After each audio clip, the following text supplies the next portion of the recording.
ચોટીલાના સરાણિયા પરિવારોને કાયમી વસવાટ મળશે।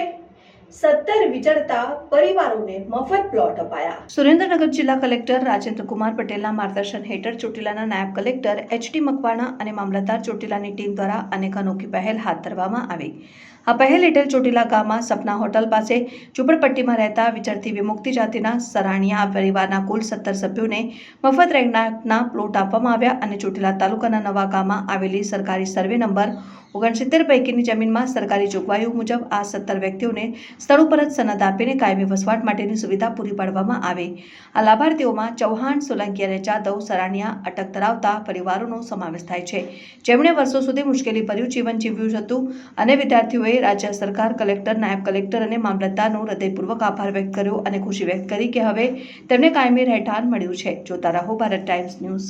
અમારા ભગવાન છો, તમે ભગવાન બનીને આવ્યા છો, અમારા ગરીબની સહાયતા ઘણી કરી છે, એટલો તમારો આભાર। આજે અમારું સપનું સાહેબ સાકાર થયું છે। ઘણા વર્ષથી અમે ભટકતી સાહેબ, અમે રોડ પર ફરતા હતા, આજે સાહેબે અમને પ્લોટ આપીને અને બહુ મોટું કામ કર્યું છે। આજે અમારો ખુશીનો દિવસ સાહેબ છે અમારે। ભગવાન ઈ થયા છે એટલો એમનો આભાર છે।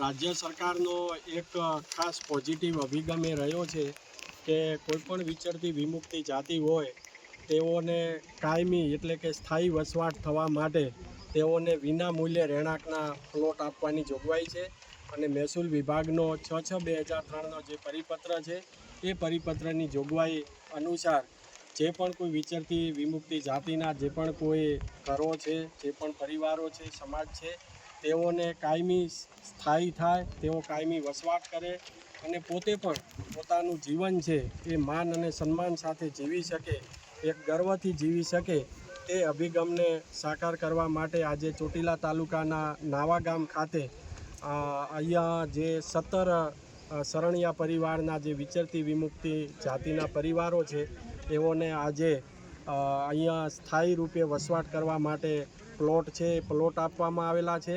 સાથે સાથે તેઓને સનદ એટલે કે અધિકારપત્ર પણ આપવામાં આવેલા છે અને તેઓએ સૌએ જે આ પણ રાજ્ય સરકાર છે, રાજ્ય સરકારનો અને વહીવટી તંત્ર છે, વહીવટી તંત્રનો ખૂબ ખૂબ આભાર વ્યક્ત કર્યો છે।